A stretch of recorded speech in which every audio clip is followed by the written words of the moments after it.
Her small voice cut through the falling snow like a knife through silence. "Sir, my mom didn't come home last night." Mateo Patterson, a man who'd buried bodies in storms like this, felt something crack inside his chest as those wide, desperate eyes locked onto his. The snow fell in thick, relentless curtains over the city's east side, blanketing the narrow streets in white that would turn to gray slush by morning. Mateo Patterson stood beneath the flickering neon sign of Rossi's bar, the cold biting through his wool coat as he watched his men load black duffel bags into the trunk of a Mercedes. Blood money, territory earnings, the usual Tuesday night collection.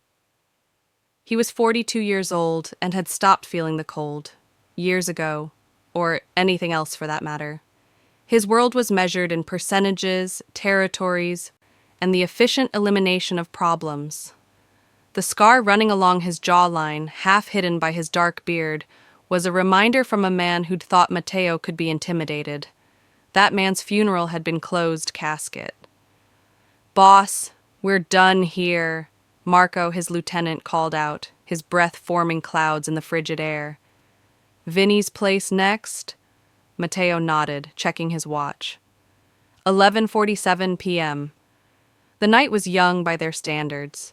He turned toward his own vehicle, a black SUV with windows tinted dark enough to hide sins, when he heard it.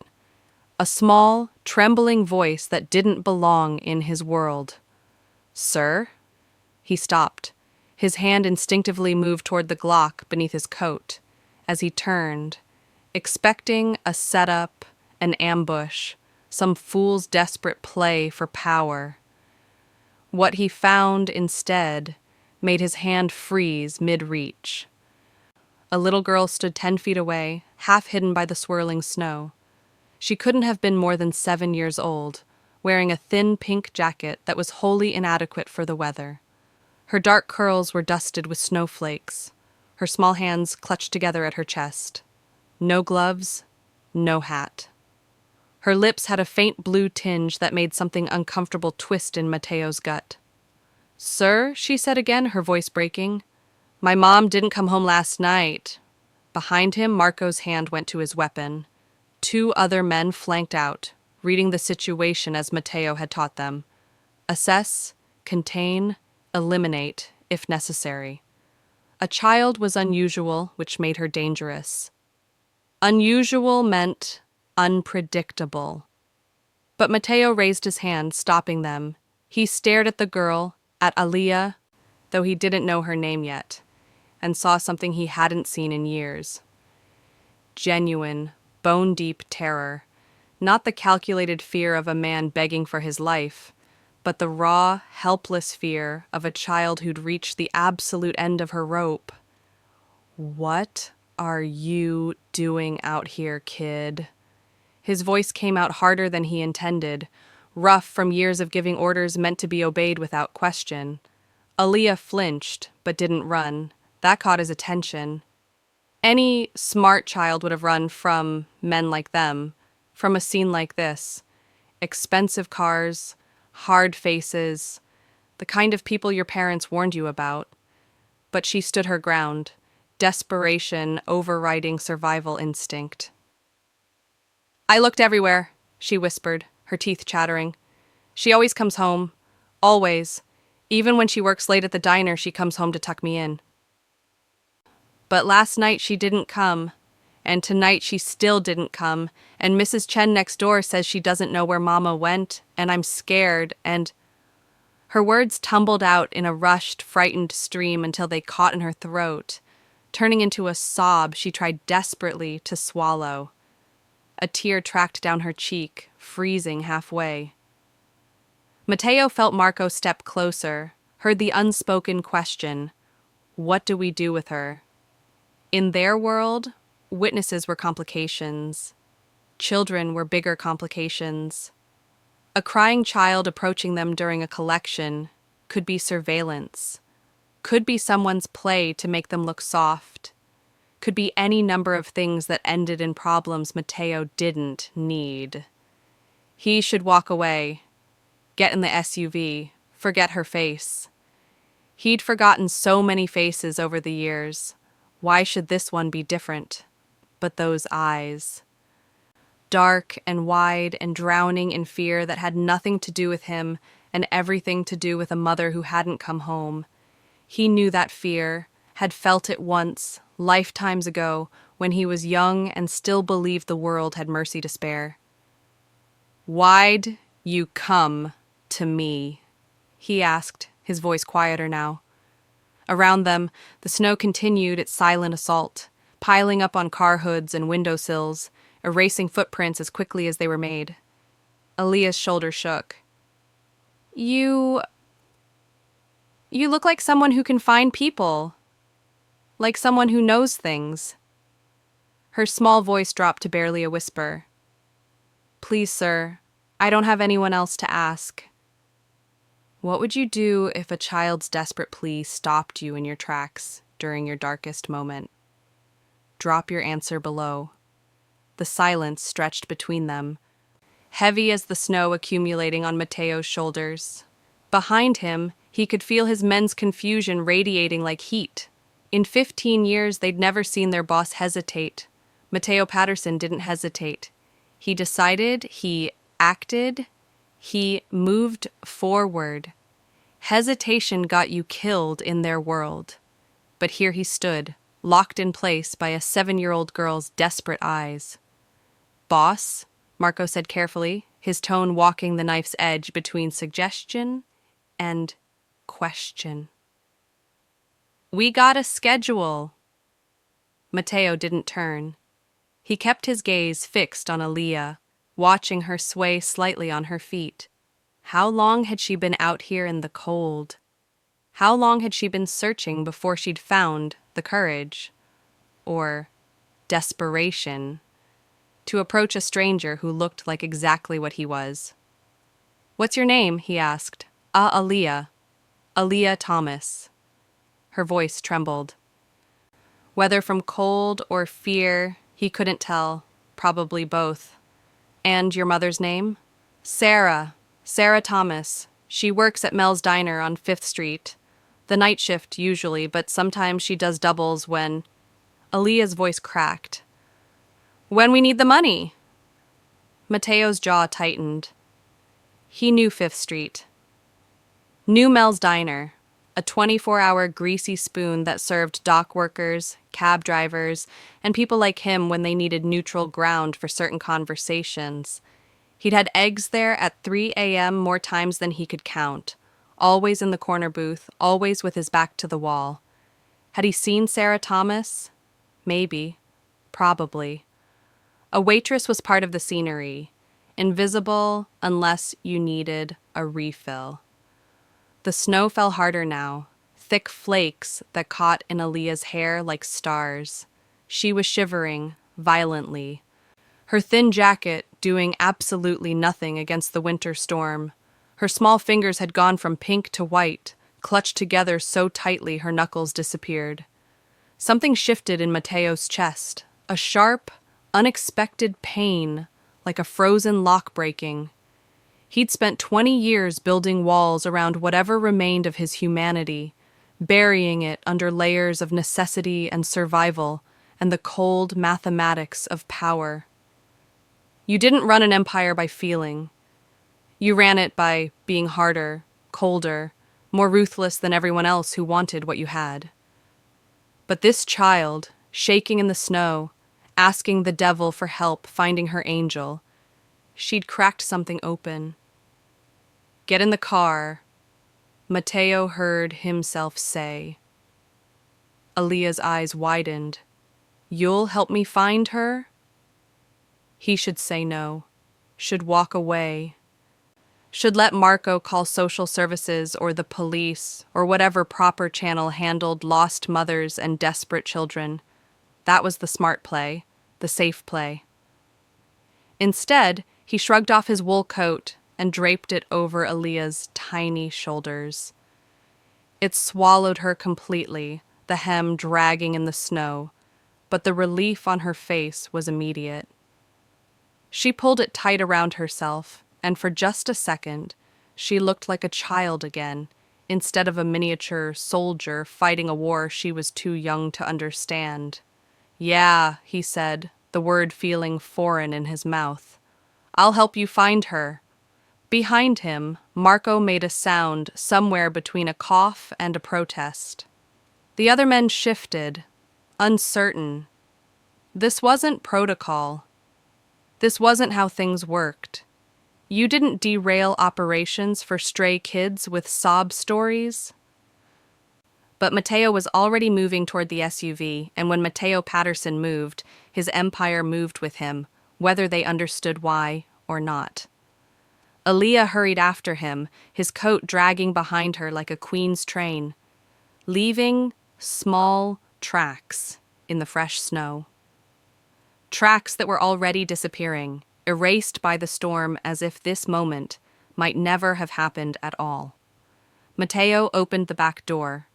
Aliyah hesitated for just a second at the threshold, some survival instinct finally kicking in, warning her that getting into cars with strange men was exactly what every adult had told her never to do. But desperation was stronger than caution. She climbed inside. As Mateo closed the door and walked around to the driver's side, he caught Marco's expression: confusion, concern, and something that might have been disapproval. "You know what neighborhood her mother works in, right, boss?" Marco said quietly. "5th Street. That's Kozlov territory now. Has been for 6 months. Mateo's expression hardened. Viktor Kozlov, Russian crew. Ambitious, violent, and pushing. Pushing into spaces they had no business being. There'd been tension building for months. Small provocations, territorial tests, the kind of friction that usually ended in blood. If Sarah Thomas had disappeared near 5th Street, and Kozlov's crew was involved. "Then I guess we're about to have a conversation with the Russians," Mateo said, his voice cold as the falling snow. He slid into the driver's seat and started the engine. In the back, wrapped in his coat, Aliyah stared out the window with desperate hope lighting her face. Hope that Mateo would find her mother alive, whole, safe. Hope he couldn't promise to fulfill, but as he pulled away from the curb and headed toward 5th Street, toward Kozlov territory, toward whatever truth waited in the snow-covered darkness, Mateo Patterson made a decision that would change everything. He would find Sarah Thomas, and God help anyone who'd harmed her. The SUV cut through the snow-blanketed streets like a knife through silk. Inside, the heater hummed, gradually thawing the cold that had seeped into Aliyah's small bones. Mateo watched her in the rearview mirror. She sat perfectly still, his coat still wrapped around her, staring out the window as if she could will her mother to appear on every corner they passed. Marco sat in the passenger seat, phone pressed to his ear, his voice low and clipped as he made calls. "Yeah, Sarah Thomas, waitress at Mel's, mid-30s. Worked the night shift Sunday. Find out who saw her last. I don't care what time it is, wake him up." 5th Street was 12 minutes away. Mateo's fingers drummed against the steering wheel, the only outward sign of the calculations running through his mind. If Kozlov's crew had taken Sarah Thomas, the question was why. Random violence? A message? Wrong place? Wrong time? Or something worse? "Sir?" Aliyah's voice was small, barely audible over the engine. Are you a police officer?" Despite everything, Mateo almost smiled. "No, kid, I'm not a cop." "Then what are you?" In the passenger seat, Marco's shoulders tensed. That was a question with no good answer. Not for a 7-year-old who still believed in clear lines between heroes and villains. "I'm someone who knows how to find people," Mateo said carefully. "And I'm someone people don't usually say no to." Aliyah absorbed this with the strange wisdom children sometimes possessed. The ability to understand truth even when it came wrapped in careful words. "Because you're scary?" "Yeah, Because I'm scary. She was quiet for a moment. Then, I'm not scared of you. Mateo's eyes met hers in the mirror. She looked back at him with absolute certainty, the kind of trust that was either incredibly stupid or incredibly brave. Maybe both. You should be, he said quietly. But you're helping me, Aliyah countered, her logic simple and unshakable. Bad people don't help. Marco ended his call and turned in his seat. Boss, Tommy says Sarah Thomas left work Sunday night at 11 p.m., walked out the back exit like always. Nobody's seen her since. Her car's still in the diner parking lot. Mateo's jaw clenched. 2 nights missing, trail going cold. The chances of finding her alive dropped with every passing hour, a fact he knew with grim certainty but would never say aloud in front of Aliyah. Kozlov's people? He asked. Tommy says there was a black sedan parked in the alley behind Mel's that night. Russian plates. Left around the same time Sarah did. The air in the SUV seemed to freeze despite the heater. Mateo's hands tightened on the wheel, his knuckles going white. A Russian sedan. Same time Sarah disappeared. That wasn't coincidence. Not in their world where coincidences didn't exist. Only cause and effect. Action and consequence. Why would they take a waitress? Marco asked, voicing the question that didn't make sense. Maybe she saw something she shouldn't have, Mateo said. Or maybe she'd been in the wrong place when Kozlov's men needed leverage, needed a victim, needed someone nobody would miss. The Russians were escalating, pushing boundaries, testing how far they could go before Mateo pushed back. They were about to find out. The SUV turned onto 5th Street. Even through the snow, Mateo could see the change in territory. Different tags on the walls, different cars parked at the curbs, different eyes watching from doorways. Kozlov's domain. Every block they traveled deeper was a challenge, a provocation, a statement that Mateo Patterson didn't recognize boundaries when something needed to be done. Mel's diner glowed like a beacon in the storm, its neon sign reflecting off the fresh snow in shades of pink and blue. The parking lot held maybe 6 cars, and there, in the far corner beneath a broken streetlight, sat a sedan covered in snow, untouched for days. Sarah's car. Mateo pulled into the lot and killed the engine. The sudden silence felt heavy, weighted with all the terrible possibilities that awaited them. Stay here, he told Aliyah, his voice harder now, shifting into the tone that commanded armies and ended arguments. Lock the doors. Don't open them for anyone but me. Understand? Aliyah's eyes went wide with fresh fear. You're leaving me? I'm going to ask questions. Questions I can't ask with you there. He caught her gaze in the mirror and his voice softened just slightly. A hairline crack in his armor. I will come back. I promise. He didn't make promises. Promises were leverage, weakness, ways for the world to hurt you. But the words came out anyway, and he meant them with a ferocity that surprised him. Marco was already out of the vehicle, coat collar turned up against the wind, hand resting casually near his concealed weapon. 2 more cars pulled into the lot. The rest of Mateo's crew, summoned by Marco's calls, ready for whatever came next. Mateo opened his door and the cold hit him like a physical blow. He'd given his coat to Aliyah, and now the winter storm cut through his suit jacket as if it were paper. Fitting, somehow. Penance for decades of keeping warm while others froze. He walked toward the diner's entrance, boots crunching in the snow, and caught his reflection in the glass door.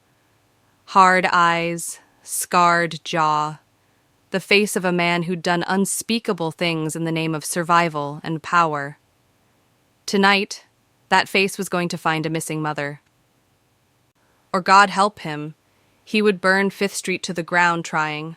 Behind him, in the SUV, Aliyah pressed her small hand against the window and watched her unlikely savior disappear into the storm. She didn't know that the man helping her had more blood on his hands than snow in the sky.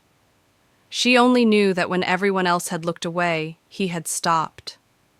Sometimes that was the difference between hope and despair, one person willing to walk into the darkness. The bell above Mel's diner door chimed as Mateo stepped inside, bringing a gust of snow and cold air with him. The warmth hit him immediately, thick with the smell of coffee, grease, and exhaustion. 3 customers sat scattered across the red vinyl booths, a trucker nursing black coffee, a young couple sharing fries, and an old man reading a newspaper that was 2 days old. Behind the counter, a waitress in her 50s looked up, her tired eyes going sharp the moment she recognized what Mateo was. "You didn't work Fifth Street without learning to read danger." "We're closing soon," she said, her voice neutral but her hand drifting toward something beneath the counter. Probably a bat, maybe mace. "I'm looking for information, not trouble," Mateo said, approaching the counter with his hands visible, non-threatening. Marco flanked him, silent as a shadow. "Sarah Thomas. She works here." The waitress's expression flickered. Recognition, then something darker. Fear. "Haven't seen her. She disappeared Sunday night, walked out your back door, and vanished." Mateo leaned against the counter, his voice dropping lower. "I know you know something, and I know you're scared. But there's a 7-year-old girl sitting in my car who hasn't seen her mother in 2 days, and I don't leave until I have answers." The waitress glanced toward the window, toward the SUV in the parking lot. Her jaw trembled. "Look, I don't want trouble. Especially not that kind of trouble." "What kind of trouble?" She hesitated, decades of survival instinct warring with something else. Conscience maybe, or the memory of a coworker who'd smiled at customers, even on double shifts, who'd talked about her daughter with pride in every word. "The Russians," she whispered finally. "They've been coming in here for weeks, using the back room for meetings. The owner, he doesn't have a choice. You say no to them, you end up—" She stopped, swallowing hard. "Sarah saw something," Mateo said. It wasn't a question. The waitress nodded. Sunday night, she was clearing tables near the back.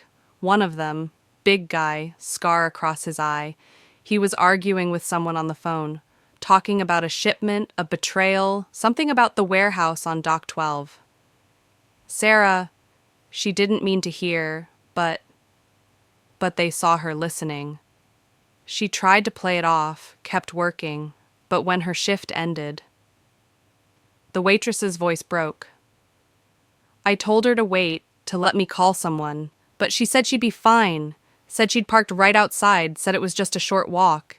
And then the next day she didn't show up, and her daughter called here crying and I didn't know what to tell her and—" "Dock 12, Mateo repeated, his mind already racing. He knew that warehouse. Abandoned for years, or supposed to be. But if Kozlov was using it— Marco's phone buzzed, he glanced at the screen, his expression darkening. "Boss, just got word from our guy at the docks. Someone reported sounds coming from Warehouse 12 yesterday. Crying, a woman crying." The world seemed to tilt. Mateo's heart, that organ he'd thought long dead, slammed against his ribs. "How far?" he asked. 8 minutes. Mateo was already moving toward the door. 8 minutes. Sarah Thomas had been there for 2 days, and she'd been alive yesterday. Alive and crying, which meant conscious, aware, terrified. It meant there was still time, but barely. "Wait," the waitress called out. "The Russians, they've got men everywhere. You can't just—" Mateo turned, and whatever she saw in his face made her words die in her throat. "Watch," he said quietly, "and learn what happens when people take what's mine to protect."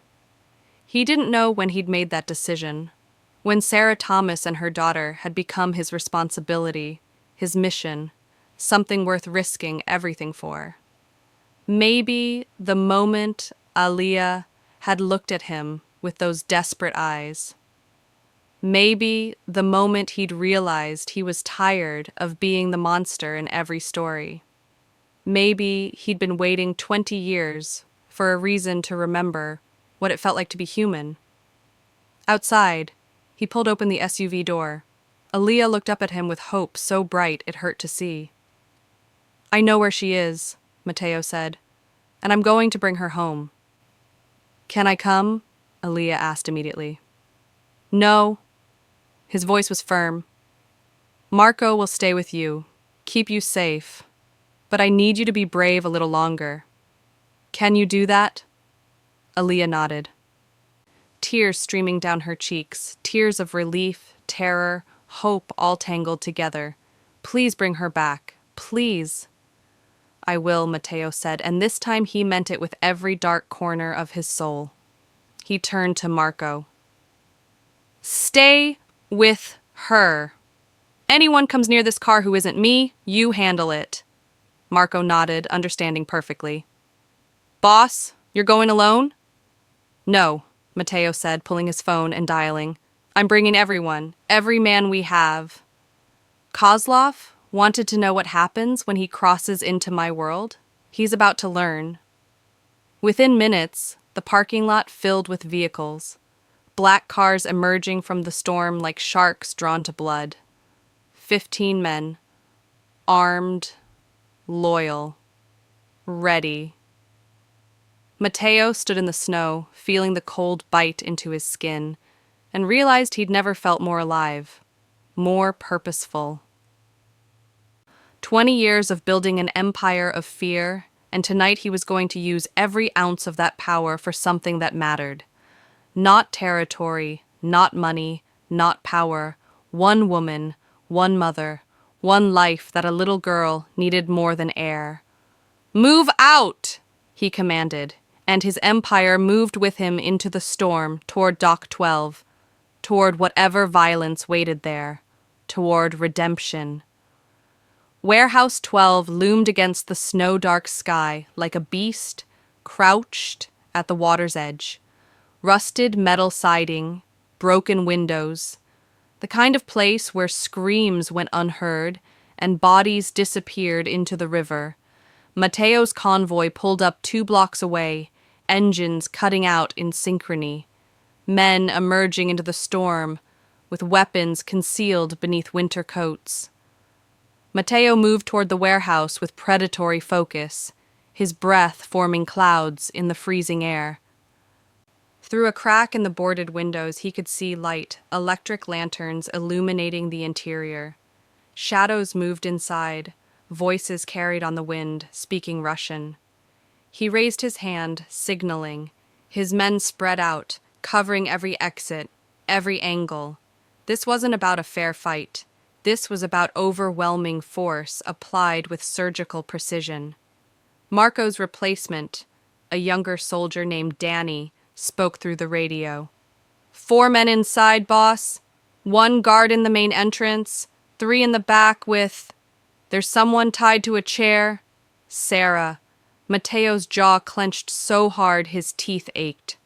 On my signal, we go in hard and fast. Priority 1, get the woman out safely. Priority 2, anyone who touches their weapon doesn't walk out. And if Kozlov himself is inside? Danny asked. Then this war starts tonight. Mateo approached the main entrance, footsteps silent in the snow.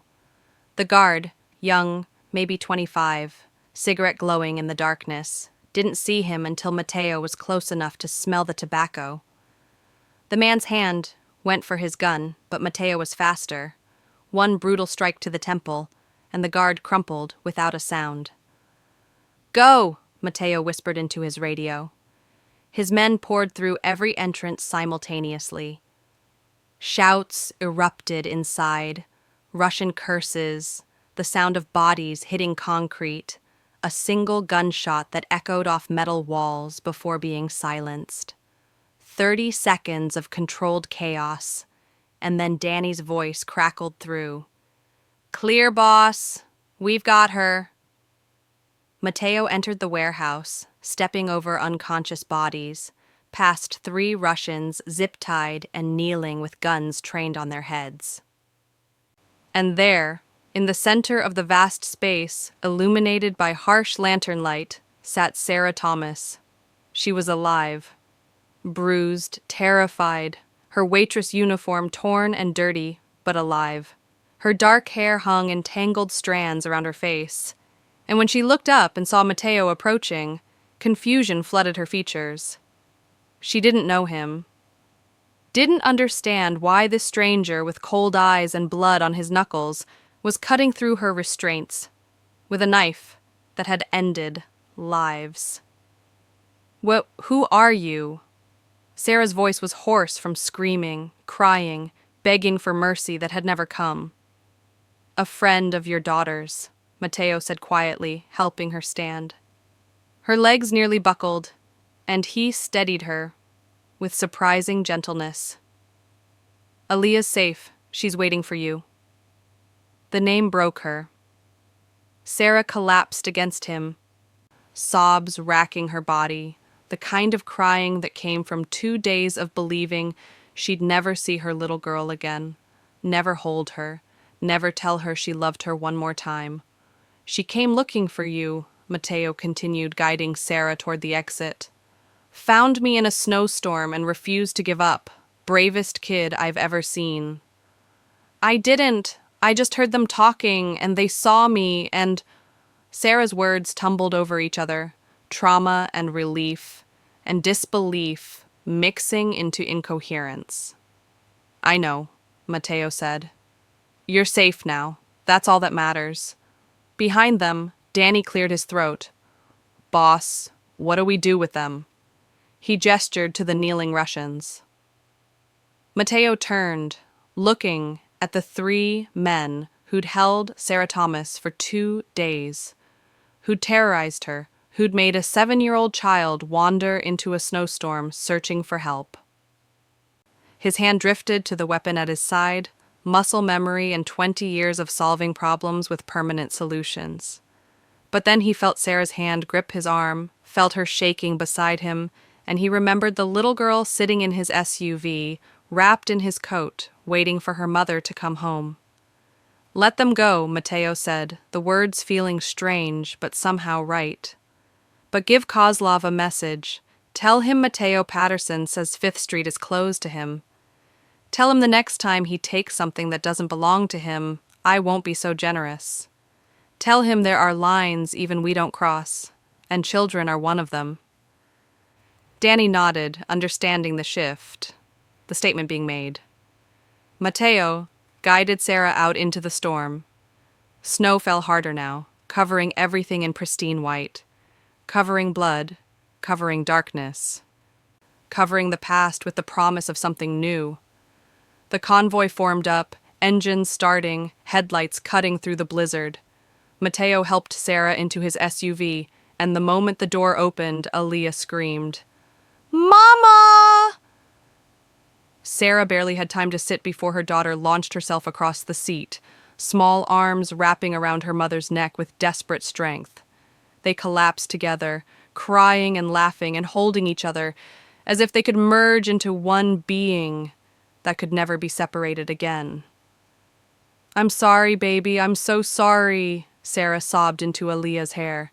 "I tried to come home. I tried so hard." "You're here now," Aliyah whispered. "You're here, and that's all that matters. He found you, Mama. He found you." Sarah looked up at Mateo through tears, mouthing words she couldn't voice. "Thank you, thank you, thank you." Mateo nodded once, then closed the door, giving them privacy for their reunion. He stood in the snow, feeling something unfamiliar spreading through his chest. Not redemption, he'd done too much for that, but maybe the beginning of it, the first step on a long road back toward humanity. Marco appeared beside him. "That was different, boss." "Yeah," Mateo agreed quietly. It was. You goin' soft on us?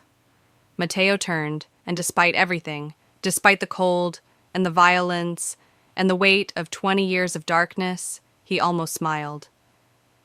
Ask Kozlov if I'm soft when he gets my message.